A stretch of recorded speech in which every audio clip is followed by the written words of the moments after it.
Our guest is a woman with legendary status in South African journalism. Having started her radio career in 1986 on the first Black English commercial radio station in the country, she gave her voice as a representative of the marginalized majority, sharing culture and politics to connect different members of society with each other during the transition into a new South Africa. She has been an authentic broadcaster, contributing to stations including Metro FM, 702 and SAFM, as well as notable publications such as the Sunday Times, amongst many others. Her media experience lended itself to the provincial government of the Western Cape as the Premier's media liaison and public relations officer until 2008. An MTN Hall of Fame inductee and well-known jazz enthusiast, she is hailed as a cultural icon who sits on various boards and consults on numerous creative projects and festivals. She is an entrepreneur and a sought-after MC. Please welcome the iconic Shado Twala. Nomshado, the name Shado Twala, could you please tell us the story behind it?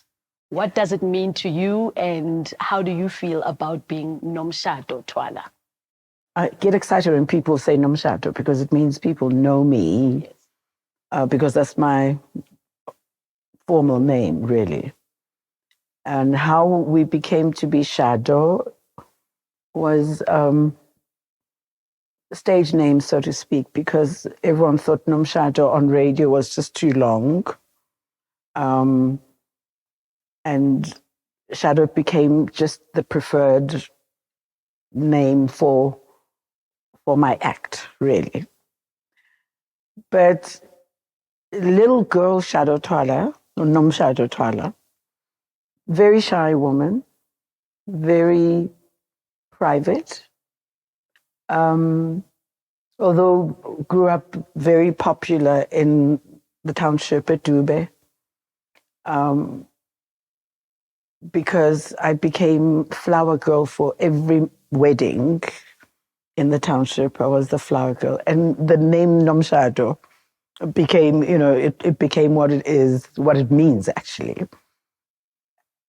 Eventually, I never got married because I married so many people. You were part of so many marriages. So many marriages. Parties. Yes. So I became that popular girl in the township because our home was a social place as well. My father was at the Bantu Men's Social Center, so we learned ballroom dancing. Dorke House was around the corner.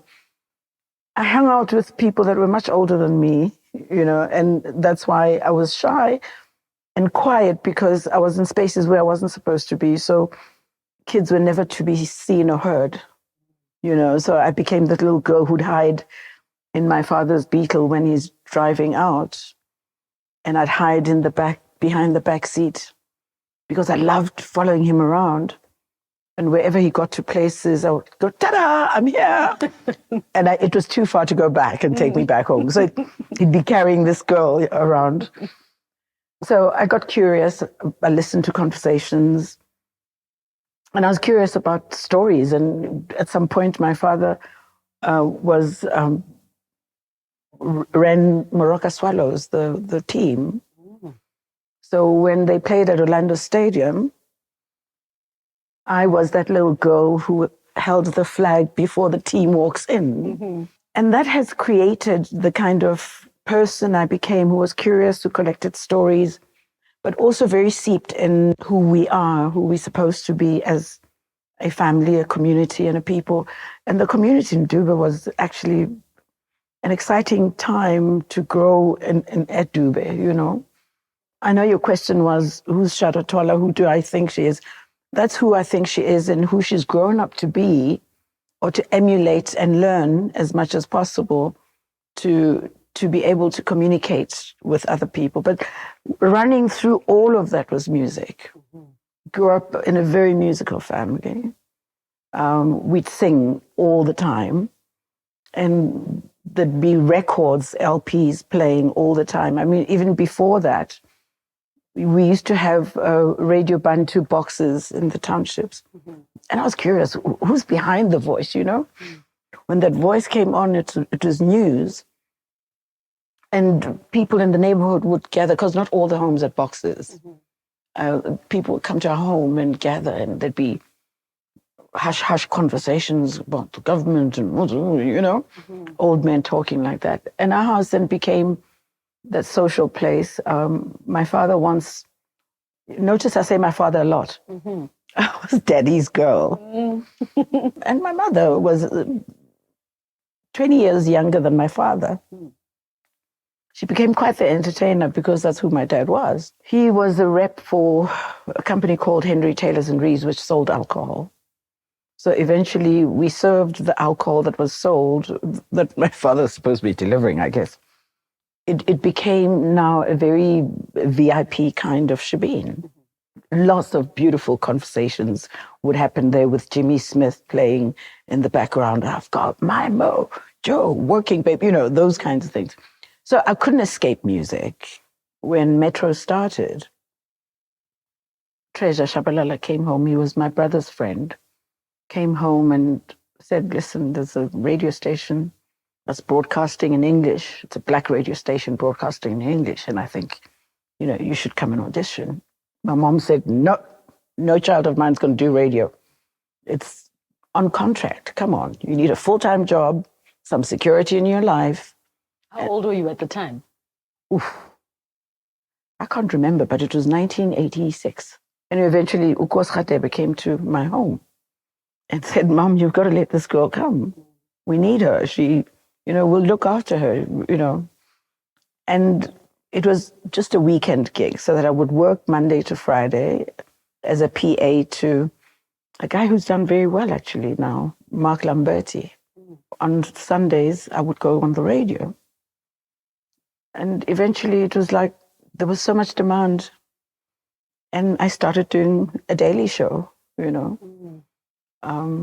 the rest is history, really. Yeah. So how did you go from being a listener in all these conversations and I guess really collecting all the information, collecting the different ways in which people talk, to actually then finding your voice and for it to be heard? We were going through a transition in the country, and all of us were very excited about what we thought was going to happen. Our freedom was coming. So conversations were always about our future, our communities. We'd drive through town, through Houghton, Nabo Treasure, and go, those houses are going to be ours soon, Our country is coming together. So because we were talking about the reality, it was easy to tell those stories because we could see both sides. And when we got on the radio, the idea was to broadcast in English, to tell our stories in English. There were pockets that would kind of bridge the divide. And I think that's what Metro did at the time, to show what was possible, to have those conversations about what people wanted. Even though we're restricted with the kind of information at the time, we're restricted with music that we're playing. We couldn't play Miriam Makeba, we couldn't play they were banned, but we could sneak in information. So much so that we got into trouble often. And eventually what they did, after every show, they'd record the show on a reel.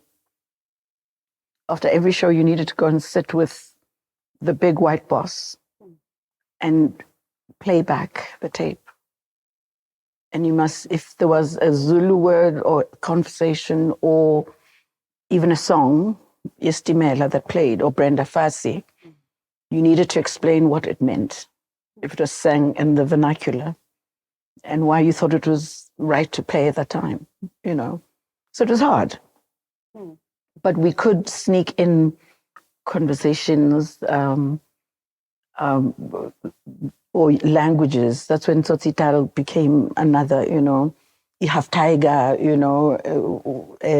Iklipa and those things, because you'd use words like that to kind of send a message, or, especially when people are not going to work as Kwelwa tomorrow, you needed to be able to communicate that without actually saying, go and loot or go and do whatever you needed to do.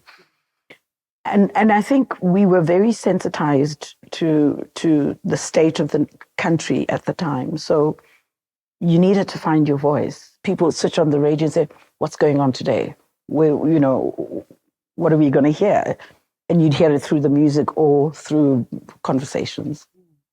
And did you feel a sense of responsibility at the time, being on radio and knowing what was going on in the country and finding what your role is in that entire scene?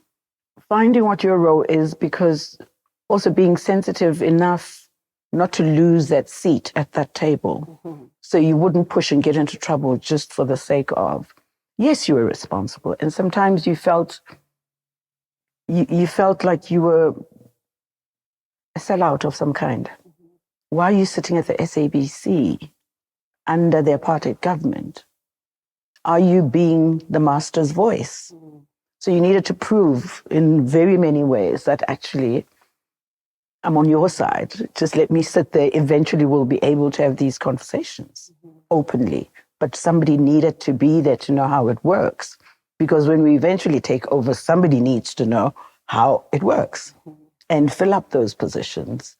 We were all very passionate, and we were all we moved as a group wherever we went with my colleagues. And we made sure we went to the right places. We were at Kippies listening to serious music. We visited spaces together so that we could have serious conversations. If they were not in my apartment, we were in somebody else's apartment. But we were a team because we needed to remind ourselves what was going on. Yeah, and I think that's very important, and it seems like it's something that's lost today. I mean, at that time, obviously, there was a particular purpose, a vision, and everybody seemed to be on the same page of what it is that we wanted to achieve and where we wanted to go as a collective. But now, do you feel like radio has lost the true value that it could have for communities? Well, I think we got stuck at how to monetize radio. And values kind of fell off by the wayside. So who's paying for the airtime? Who's paying for space? And that's how you get paid a salary. So, and this is why you find so many influencers on radio now, because it's how quickly you can sell, how many numbers you have. And does that mean bums on seats? There's so much competition. And I think it could have been sustainable had we not changed the format, because eventually people were trying to attract younger people. There's more numbers in younger people, but they forgot about the institutional memory that existed. So even the programming changed. People were not having serious conversations anymore.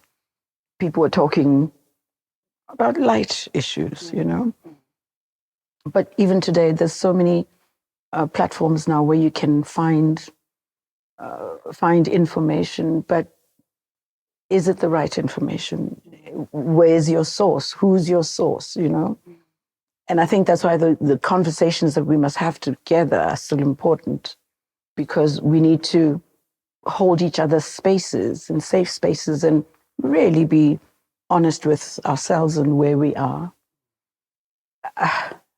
And I think the other issue was wanting to look successful as a people.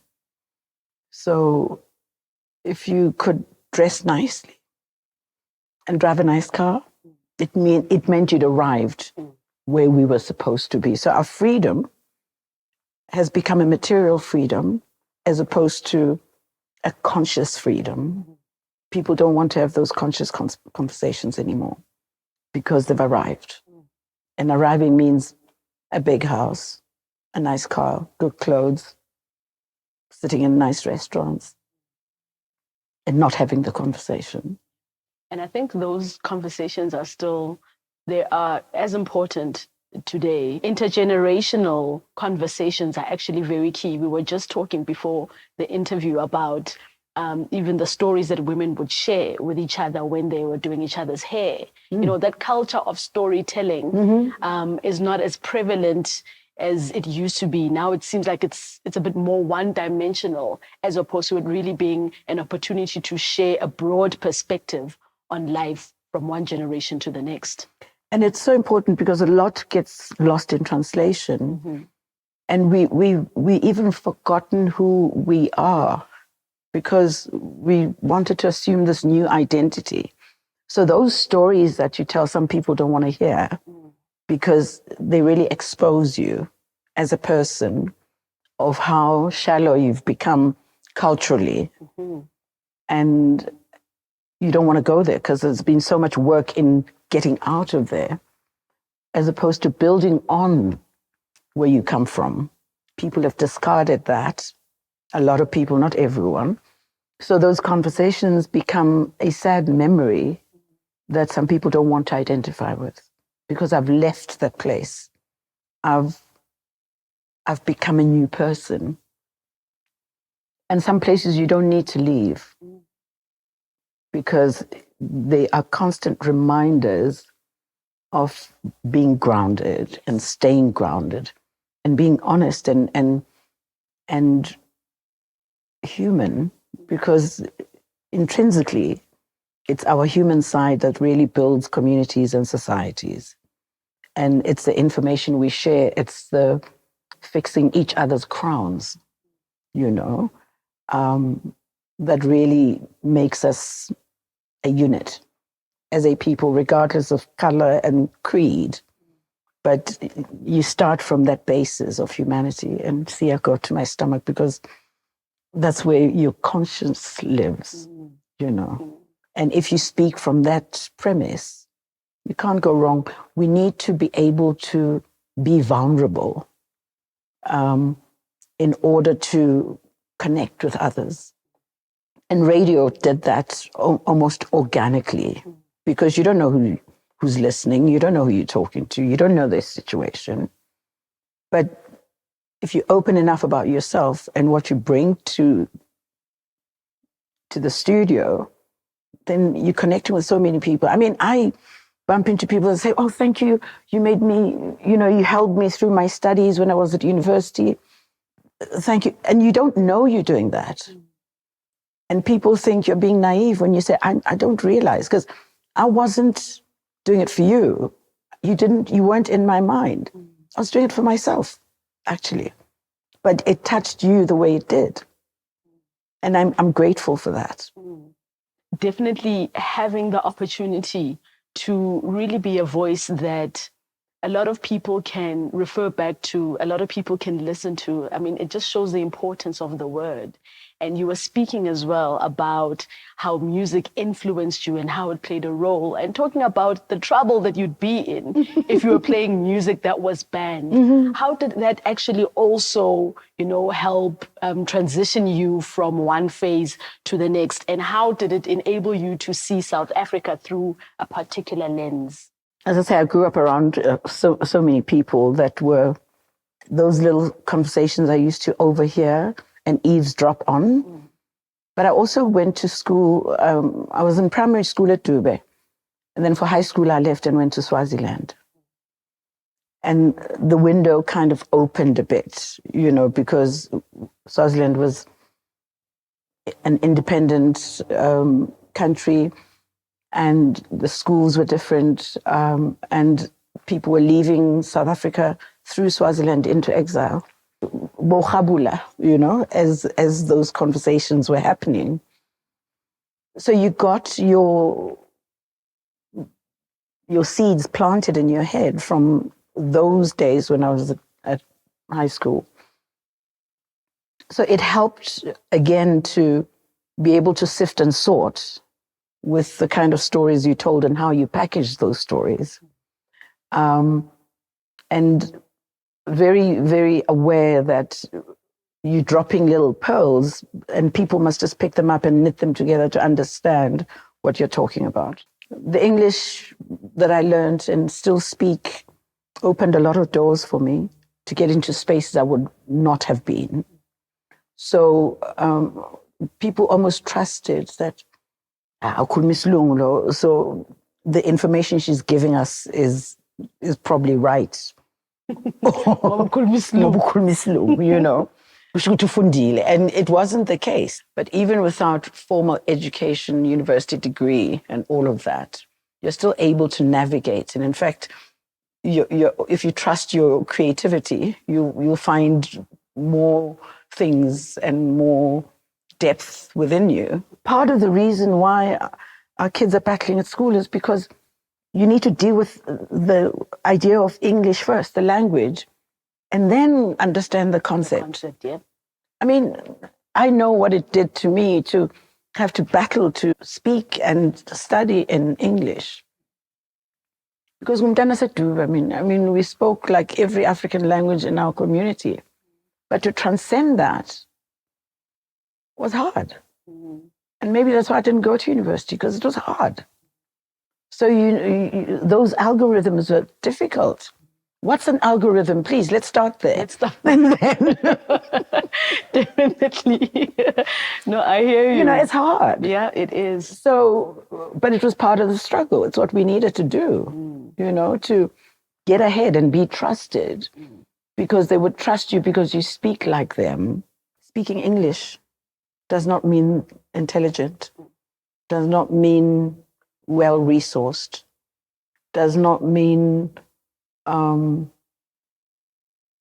special or more deserving or more worthy, actually is the word I'm looking for.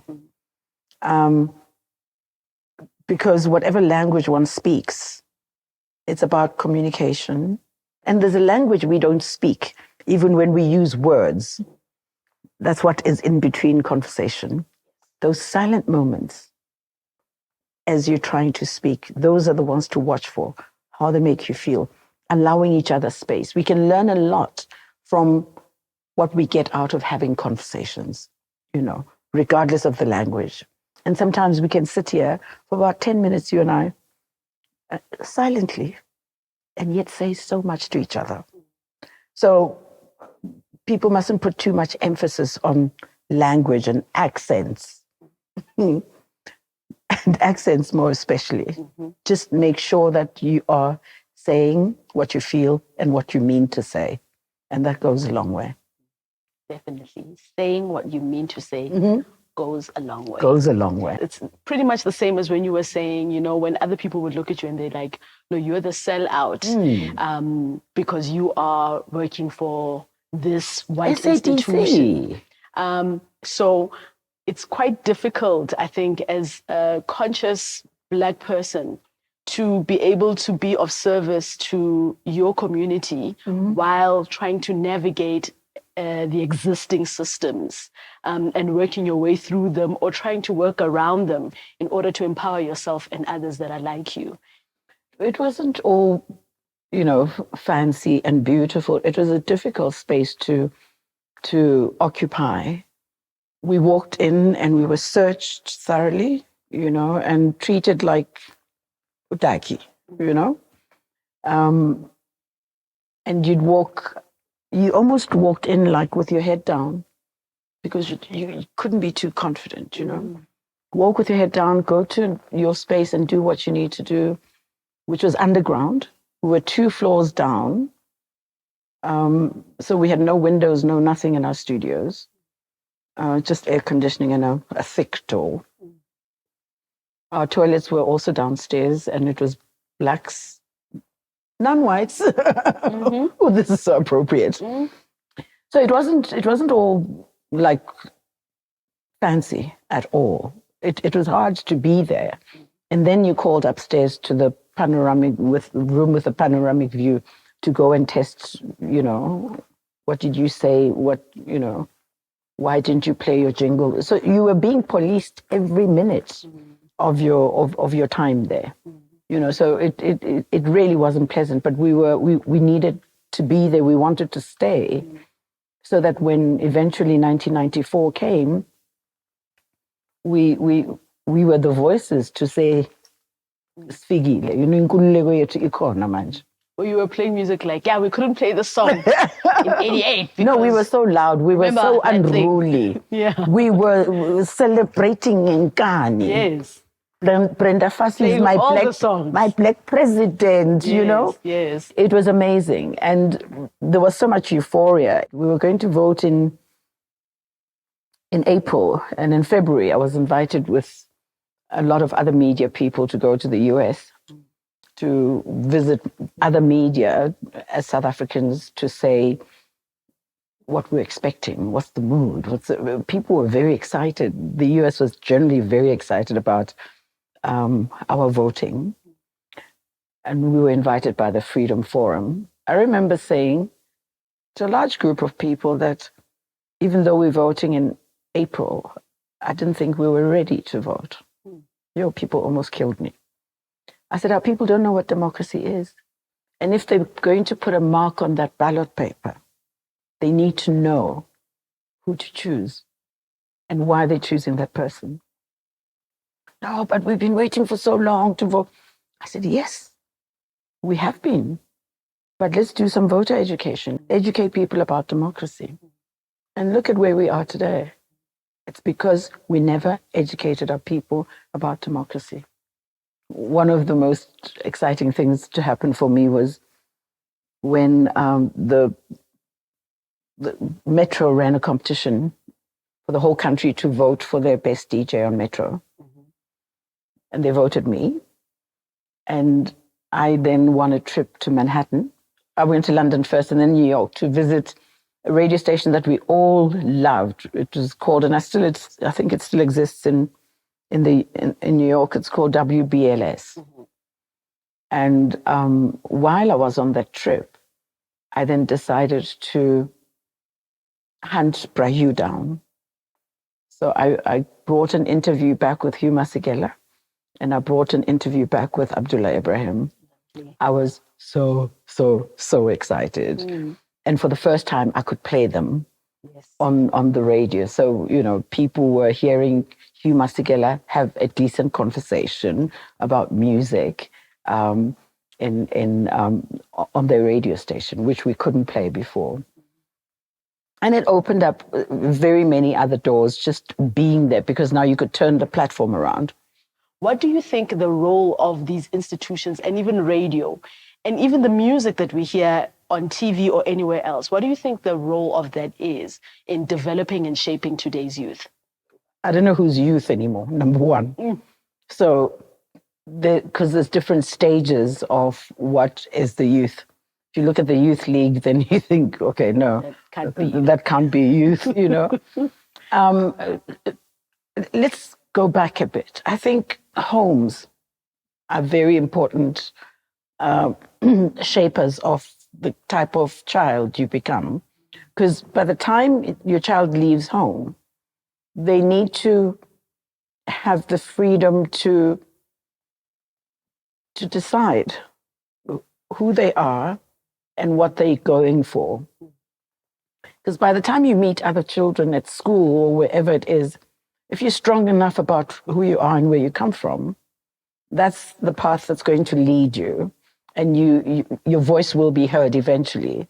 Because now we've got this group mentality of siale, we're like sheep, our kids, or us as human beings are like sheep, really. The popular voice is the one or the popular route is the one that's taken. But we need to teach our children to be individuals, and not just do the popular thing. Then you can go into those institutions and take what it is you need without it being instilled in you. You know what I'm saying? So when you leave home, Wuti, I'm going to the shop and this is what I'm going to buy. You don't get distracted because there's so many other things on the shelves. But you know why you want what you want. Go get it and take it away. Because we cannot say to the shop owner, please cover all these other things and just let me see my product when I walk in there. You understand? So I'm taking responsibility back to the kind of children we've allowed to have and to behave the way they do. Because our institutions also have come to a point where they don't care. They just, churning these numbers of people out. Our teachers are not so in control, because now we're leaving responsibilities of shaping our children to teachers, to wherever it is that they go. They can't do anything because it's too late. So our children and our youth regardless of the messaging and regardless of how you package it, changing the conversation and the conversations they have needs to come from them. And I like the way you say to them, you create an environment where you want to have conversations that grow people, that develop you as an individual. Then we can get to community, then we can get to country. And we cannot have country first and then again we trying to tell them what to do. So it needs to come from a very cogent space, which really is home, that shapes the kind of country we become and the relevance of our institutions and what they find there. Because right now, there's so much ageism also happening that the minute you start making sense to a young person, when ukukile man, just leave me alone, you old lady, type thing. Which is why it's so important to continue those conversations, as we were saying earlier. It's always so dangerous when you have young people just off doing their own thing. And I'm not necessarily saying being controlled or supervised to just see when I saw or do this like this, but just to know what it is that is of interest. What is it that is, getting their attention, and where they can even get some assistance and some help in terms of grooming and guiding them to, get to a level where even for themselves, it's about enriching who they are as people. Who do they think they're supposed to be? That's another thing. I saw not so long ago, I don't know what they call them. There were these kids who ran in large numbers and went to malls and just... They're tweezies. I didn't know what they were called, but I saw that. And firstly, for me, it was look at how they can mobilize themselves. Yes. Right? What are we doing with that energy that we saw those kids present? How are we using and harnessing? Because I like the fact that they came in such large numbers.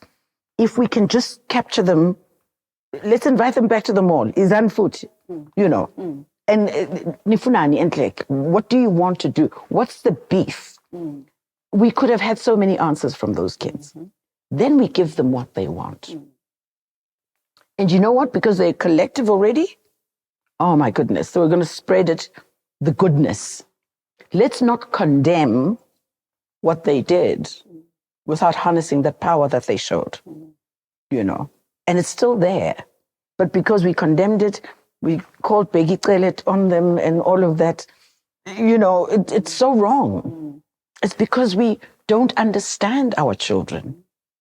That's why we keep on feeding them material stuff, which is why they use malls, I think, as the meeting space. But goodness me, that mobilization, I want it. Yeah.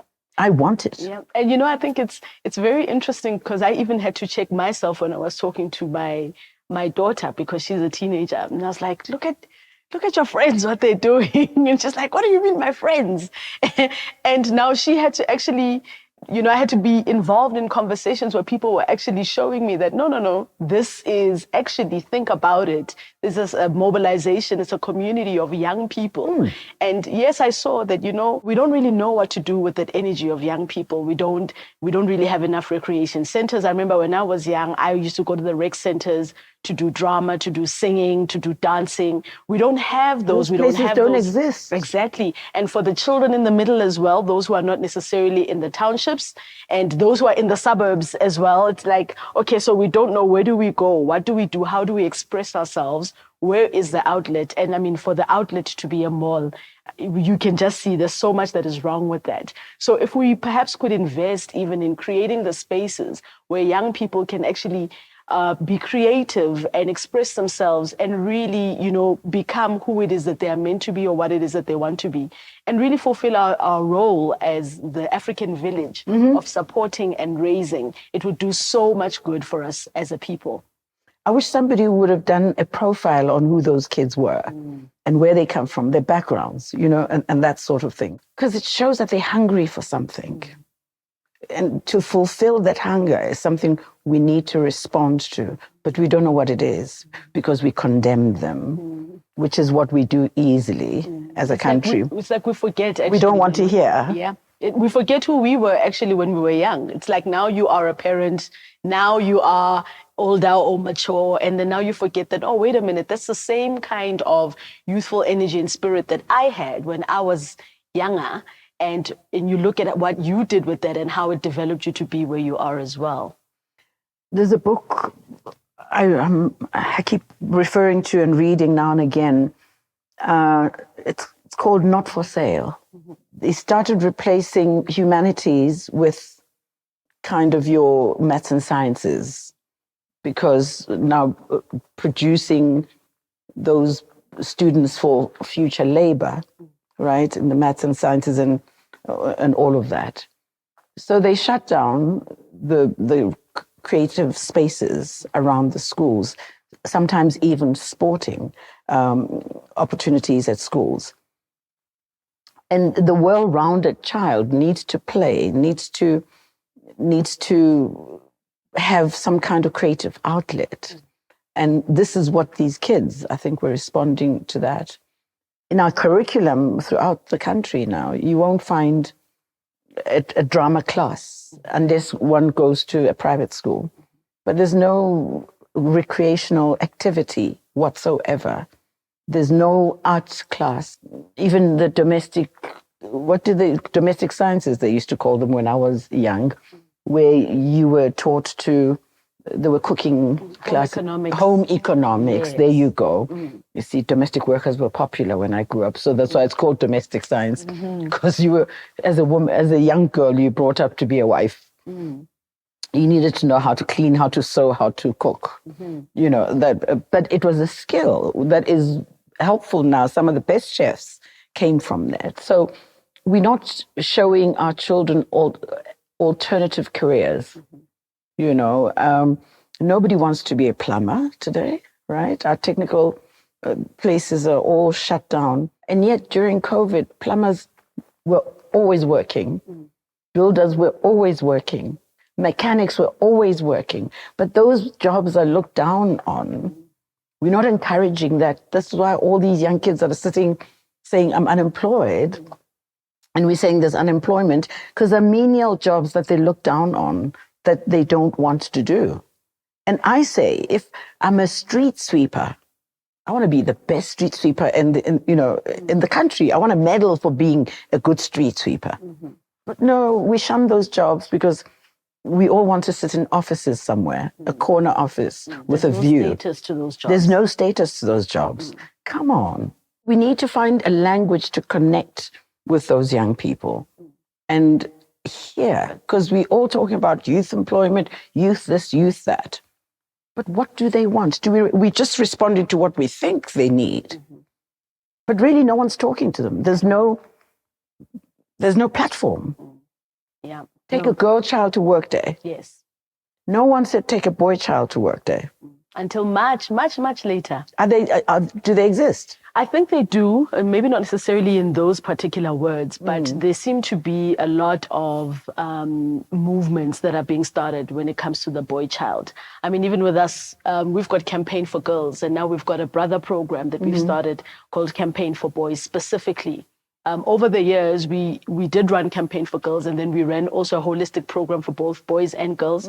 But we do find that there is a necessity as well to really talk to the particular group, you know. So if you're talking to the girls about what are the issues that the girls go through, what are the needs that they have, it's also as vital to have that kind of platform for young boys. And then from there, really talk about gender relations as well. Well, I was going to say that, you know, we created a chasm where it's going to be difficult to put back together again between boys and girls, because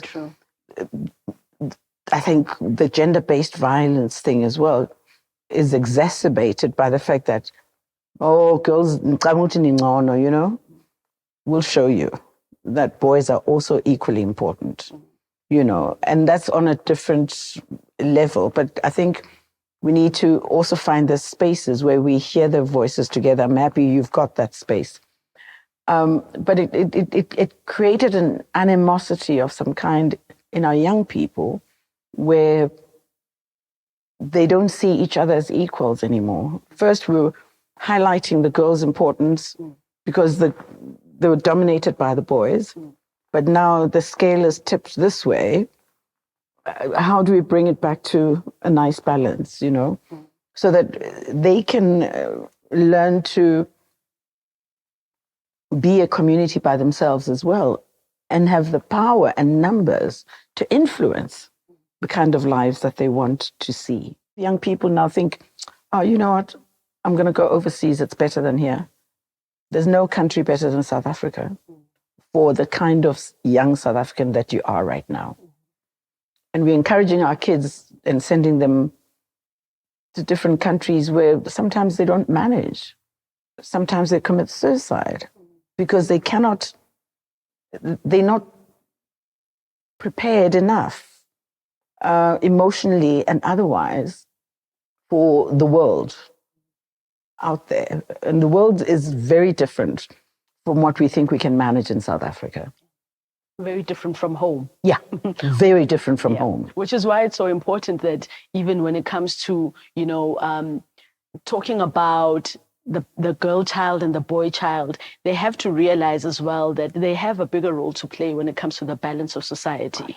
Every young man is a mixture of man and woman because they've got a mom and a father. Mm-hmm. This is a lesson that I've also been taught. And every young woman, it's the same thing. Mm. So every individual should be able to understand that there is a balance that is required between man and woman so that men and women can prosper together. And we need to rebuild that African village. There have been so many groups that have been separating us from left to right, and as you rightfully say, at first we were suffering under patriarchy, and now it's like, now feminism is taking over, and all of that. Those foreign concepts as well are what confuses people. Yes. Yep. They think a feminist should be female, and yet you find male feminists who support females. But those concepts are also difficult to understand and are thrown about as if people know what they're talking about. And that's why the conversations become mismatched and lost in translation. And people get angry and they lambast you because of a word that is misunderstood. And people usually respond to how words make them feel. And if you give them a good, loving word that they understand and can depart, the conversation departs from there, then we're creating a community again. Then we're creating safe spaces again for each other. And I keep on going safe spaces. One can only be open and honest when you feel safe and you're not going to be attacked, verbally or otherwise, I used to say to my daughter at school, when there's, bullying and all of that, I'd say to her, don't respond. People leave their homes with monkeys on their backs and they get heavier and heavier and heavier. That's why I get road rage, because somebody's trying to say, take this monkey from my back, I said, don't take anybody's monkey, so don't respond. Let them leave their monkeys at home and then come out whole. But some people cannot even leave them at home because it's not a safe space. So they carry this burden with them the whole day, and every day another one, it piles up. And eventually people break. We talk about mental health and all of which has become a buzzword. But mental health, why didn't we have it in the past? We've gone through so much as South Africans, especially my age in the past years. What mental health? Huh? But perhaps also, Mama, having those outlets and those safe spaces, like you're saying, like the recreation centers as well. Exactly. They enabled us to deal with everything else that was going on through a way that, we could channel our energy and we could actually come out from the difficult times with something positive, with a skill, with a talent, something that has strengthened us and something that remains true to who we are. Communities that didn't judge you. We judge each other now, and we're encouraged to be isolated.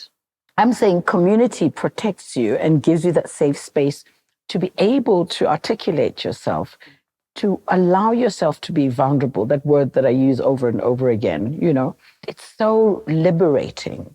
That confidence that someone's got my back is really where we need to go. And only family and community can do that for you. If your family is not strong, forget about community. If you a tight-knit family, you then create a tight-knit community. And you can lean on each other. And communities that are tight-knit country. We need to close those gaps, work towards closing those gaps as a country, and then we can fix the little things.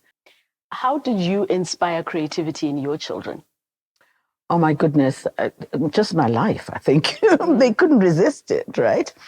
But, that's why I say we've got 3 boys in the family, and I talk about them as my sons. My sister and I and my brother never got married, but we had children with other people. So our home became the home for all of our children. And my brother went into exile and went to Bulgaria and went and studied and came back as an electrical engineer.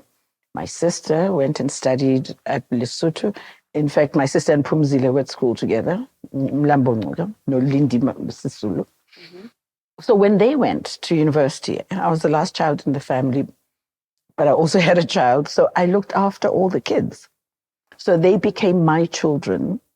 And I didn't go to university, but I was the favorite because they were not my birth children, some of them. So I made them my comrades, really, and they needed to protect me.